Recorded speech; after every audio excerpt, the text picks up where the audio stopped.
It's too complicated. And that's why we have a decentralized free market economy. Oh, captains of industry. 169 goals, reduced without much thought to a still unwieldy 17. By what mechanism? By whose choice? With what evidence that such planning is desirable, to say nothing of possible, or more likely, counterproductive in an absolute sense? We have a decentralized free market economy so that the invisible hand, which is actually a gigantic distributed computational system, I love this part because it's like he's like smoked pot for the first time or something. It's like a gigantic distributed mathematical system. He's he's really going to this old trope about the invisible hand, automatically correcting all the problems in market. But it's just not true that the market can fix every single kind of problem. Capitalism today has millions and millions of restrictions on free trade. And so what he's trying to, I believe, he's kind of deep in his own mind here, so it's really hard to extract. When he talks about 169 goals and 17 central points, I believe he's referring to all the countries of the world and the fact that there are these global conferences of countries getting together, like the G17 or whatever, I believe, to I wonder how this is going to fall on his usual listeners to this. They're just going to listen to that and just like let it go by and be like, oh, I don't know what he's talking about, but sounds good to me. I think he's railing against the idea of getting into climate change agreements with other countries.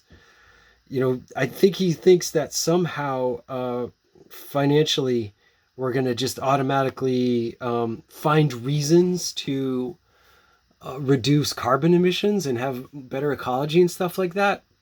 And the problem with that kind of thinking is that you don't get multiple chances to do this stuff. Like, for example, say there was a company that sold just poison, straight up poison, like a spoonful of phosgene in every bite of cereal, right? Well, one line of thinking would be, we don't need to regulate that at all because it'll just automatically happen that they'll go out of business. That's a libertarian kind of way of thinking about things, and it's just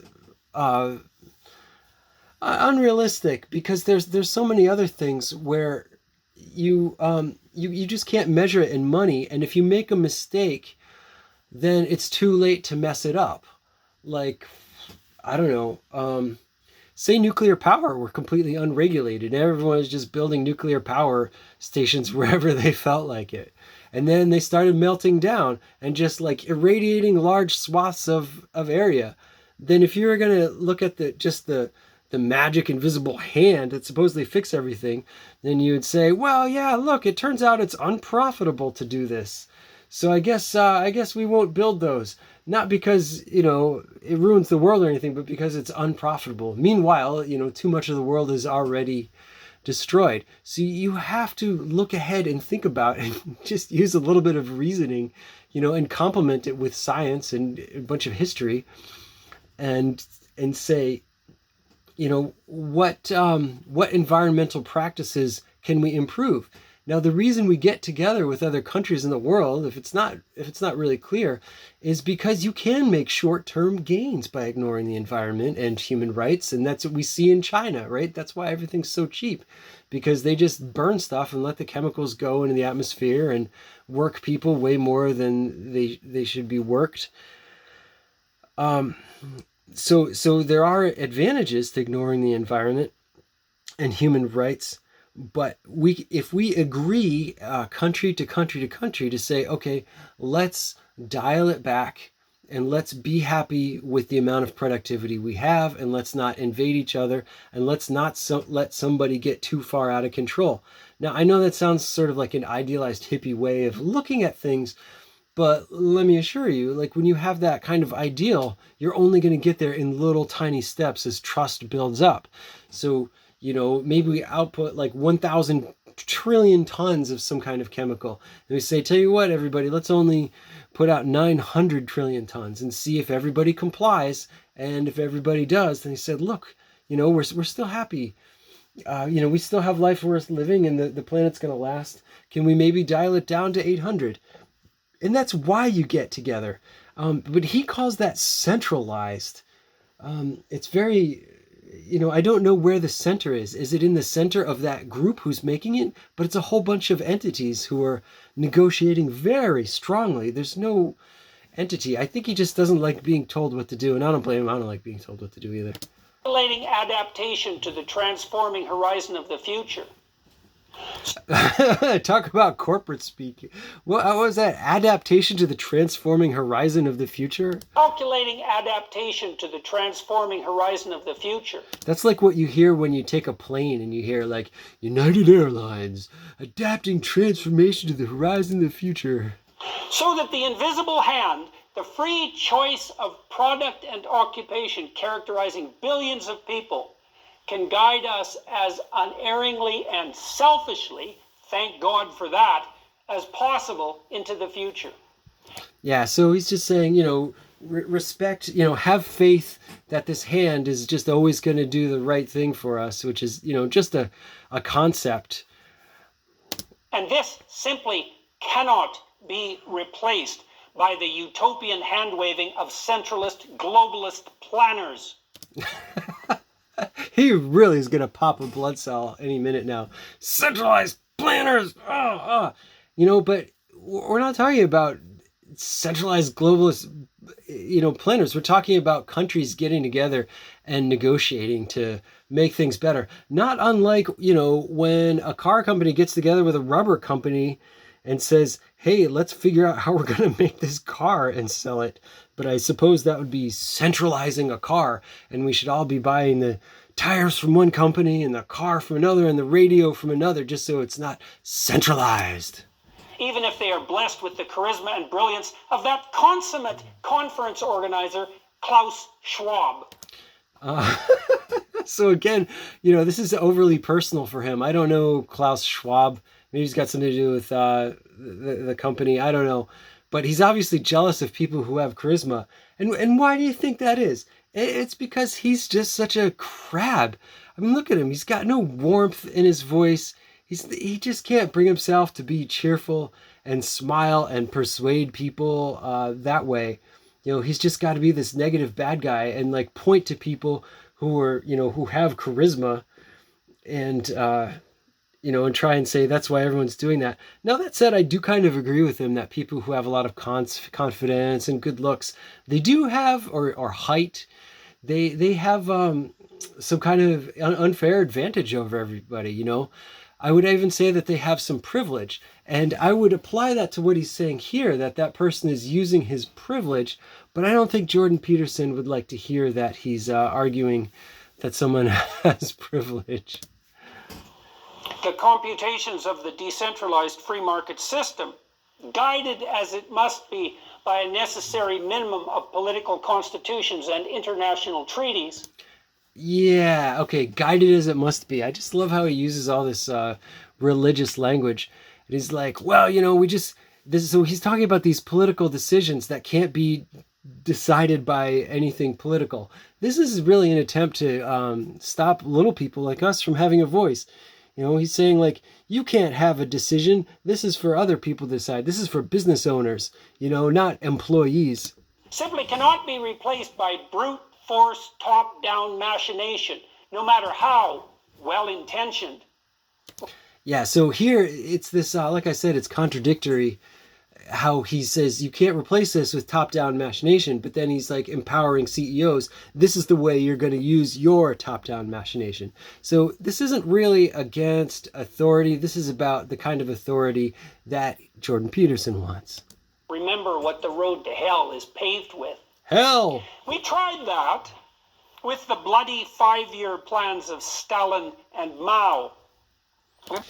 Yeah, so always he just kind of twitches back to the old Russian communist days. I don't know. At this point, I'm just going to say he's probably got some shrapnel in his brain because he's got some trauma and he's triggered by it. But as far as actually applying environmental policy, we've actually tried it and succeeded numerous times with various types of initiatives. I mean, we got lead out of gas. We fixed the hole in the ozone layer. In the 70s, a lot of streams were cleaned up. I mean, we have drinking water standards. There's actually like 1,000,001 successes that you can attribute to what you might call green science. But he's not going to remind you of those. Instead, he's going to bring up Ooga Booga Stalin.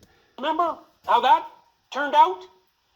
And if you think the comparison is ridiculous, I do. then just start thinking about the 150 million people who will be hungry later this year. Now, this is interesting because he's starting to switch tracks. And now suddenly he's concerned about starvation. And I'm like, wow, that's really good, Jordan. I'm glad you're starting to see things my way. Because that's why we have school lunch programs and school breakfast programs. That's why we have food stamps. This is for all the hungry people who can't survive in this atmosphere of hardcore corporatism. So good on you. When the first results of the decision to scaffold the energy industry in the name of planetary survival roll out. So, yeah, I'm not even sure what he means here. Scaffold the energy industry? Do you mean scupper? I don't know. It's not clear, but he's referring to restrictions on energy production. I hate to tell you, but there have been, hundreds of years of restrictions on energy production. There's all kinds of particulate limits. People measure things, even mining, safety. There's no end to the regulations, So it's, he's trying to make this seem urgent and like this is the first time that it's happening and we're about to roll it out and watch it all fail. This has just been going on before he was even born. And it's just been rolling along steadily, and there's a middle ground, but it moves back and forth. Sometimes it's in the corporatist favor, sometimes it's in the environmentalist favor.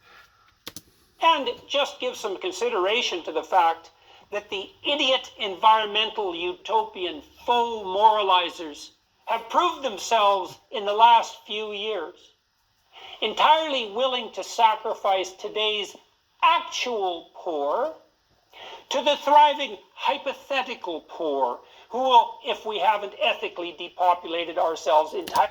Okay, a couple things here. One is actually kind of scary. First, he's talking about us sacrificing our poor in the names of the hypothetically poor. I sacrificed 3 poor people on my way back from the doctor's office. No, seriously.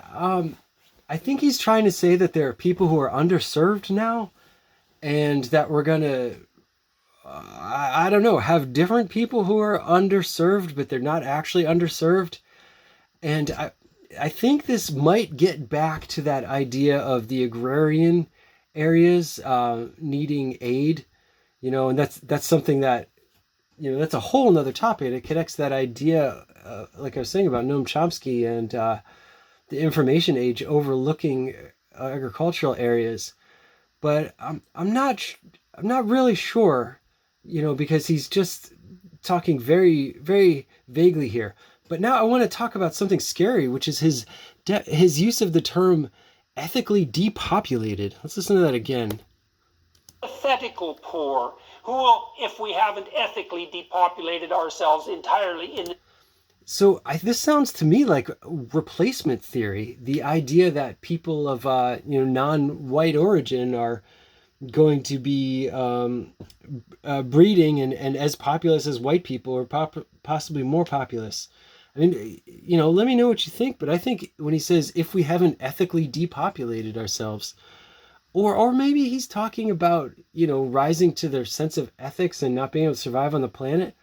I really don't know. He's just so mad you can't figure it out. The next few decades grace the planet with their sustainable low-carbon footprint in the lower your expectations future we are all guiltily planning. So there he is, adding, building up this idea that we all feel guilty for our success, and he's going to tell us, we shouldn't feel guilty. We're all heading there. It's almost hypnotic how he just keeps suggesting this over and over again. But, just remember, as you listen to this, people do things for reasons of compassion and just love. I mean, not everyone is out there just like totally evil and cynical. And just remember who enabled and emboldened Putin.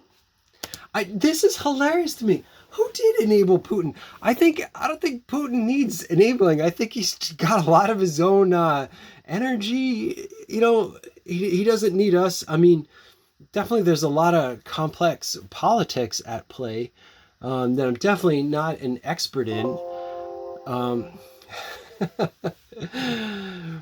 But I think he's trying to say that the United States angered Putin, and so now the United States doesn't, or maybe the environmentalists angered Putin, and that's why you shouldn't be environmental, or maybe the diverse people angered Putin.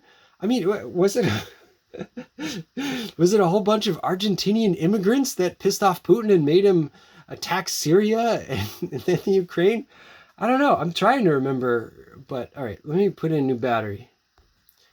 Jesus, Jordan, you made me go through a whole entire charge of battery just in 10 minutes of your video, and this goes on for 25. Oh, God. And pray that wasn't a fatal mistake, as it probably was. Words, it probably was. So, Putin's probably going to destroy us all. CEOs, you need to shed your guilt. See, again, implying that these CEOs have guilt. I mean, I actually know a handful of CEOs, some of my friends from school started companies and they're CEOs now. I know CEOs of a couple companies I've worked for. They're not overly guilty people. They're mostly just mission oriented, trying to build the product. They're not really racked with guilt staying up all night. If they're staying up all night, it's about like, how do we hire the best people? How do we make this product cheaper? How do we meet the schedules? Things like that. They're not racked with guilt like he would make you think. You are evil capitalists, just as charged. You've worked your whole life to be precisely that. Are you going to capitulate now in the face of social criticism and disavow everything you have done? So here he's using a psychological principle called consistency and commitment. So he's using it to manipulate people. He's basically saying, like, you showed up life in like this one thing, so you have to keep doing that, or he'll call you out and shame you, which is like, it's a pretty narcissistic type of manipulative behavior that I'm sure he's not even aware that he's doing. Either that, or this is just like so deep in sarcasm. But like I keep saying, he's so angry you can hardly even tell. Instead, you should wear that badge proudly. Evil capitalist. Is he being ironic here? It's hard to tell. But it definitely sounds like he's, this is an old refrain, like, if you're going to be evil. It's kind of a good thing. Selfishness is a good thing. And of course, he's not giving any kind of nuance to that, right? There's actually something called a healthy sense of narcissism, in which you care about yourself enough that you are healthy enough to help others. This is the whole idea of putting on your oxygen mask in a burning plane before you help others. And it's just like basic healthy psychology. If you try to help other people all the time, then hooray, you're not selfish at all, but you're not effective because you're just living for everybody else and you have no personality of your own. So I would think that a psychologist trying to help people would be talking more about those terms, kind of meeting the world halfway between yourself and it, kind of like that ikigai concept of the Japanese. But really, he's just, using psychology to manipulate people into, obeying his own authority.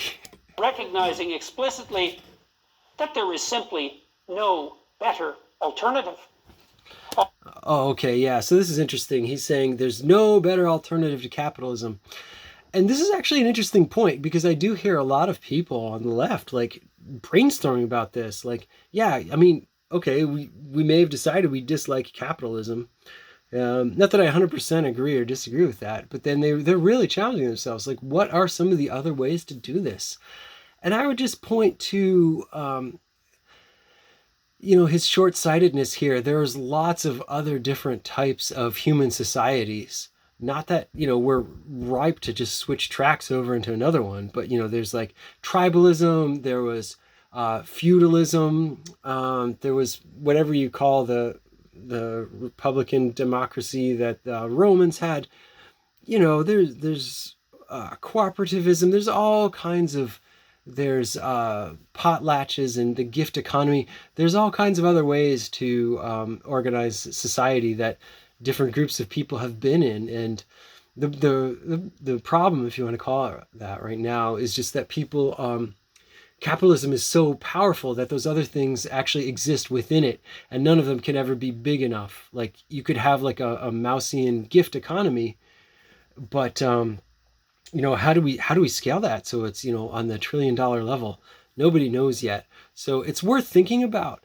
And it's really silly just to sit here and take Jordan Peterson's word for it that there's no other way. Although capitalism produces inequality, and inequality, when unchecked, poses a real danger to social stability, every economic system ever created by man does the same, and often more egregiously. Yeah, so that's just what I was talking about, is like all the different other societies, feudalism, just various forms of tribal rule. But he's saying, oh, every economic society, not so much. He just doesn't, he's basically just, in his mind, I'm sure he's only thinking about communism versus capitalism, and he doesn't really care about anything else. I think he's afraid that communism is going to take over this country, like overnight, anyway. But not every system produces wealth. Yeah, so not every system produces wealth. Look at feudalism. It produced intense wealth. Think about pre-regulated, I forget what you call it. But there's definitely been tons of wealth outside of capitalism. I mean, look at those monarchy families. Think about the pirates, going and fetching treasures. I mean, look at modern day China. There's incredible wealth there, and that's only partially capitalism, and it's partially communist. I think he's just really fixated on this really narrow storybook picture of America equals freedom, equals wealth, equals, small business owners and simplicity. And, unfortunately, that picture is just outdated. The world just isn't that simple anymore for a lot of reasons. And maybe there's some ways that we could move into that direction. But rest assured, there's plenty of wealth, no matter what. In fact, none have, except free market capitalism, which has, in recent decades, lifted an unprecedented number of people, not least in putatively communist China, out of the absolute poverty that has been the rigid and certain destiny of everyone for the entire span of human history. Capitalism indeed produces inequality. Now that's he's trying to say capitalism reduced us all, or lift us all up from like some kind of rodent-like destitute state. That's just not true. Even before we had capitalism, we had people who were thriving and healthy and doing quite well. I mean, look at the medieval ages. It wasn't capitalism that got people out of the caves. There's all kinds of other forms of cooperation. But it also remediates dire privation. I don't even know what that means. Remediates dire privation. Sorry, I'm just not a pencil-neck geek enough. First time in the entire painful temporal span comprising life here on Earth, everyone has enough to eat, except when political machination interferes and malevolence gains the upper hand. Yeah, so, this is something that Buckminster Fuller pointed out, which is that, yes, hunger is a political problem. and no one has figured out how to do that yet. But, you know, what he's advocating here is for capitalists to get greedier. I don't see how that's going to put more food into people's hands. As the talk goes on, he introduces this idea that because CEOs are so guilty that they have to go out and do great things, and presumably that would be the way that these people get fed, or maybe they're going to get jobs. It's not really clear. He's so vague about it. But he certainly doesn't want them to do great things by funding social programs to help disadvantaged people.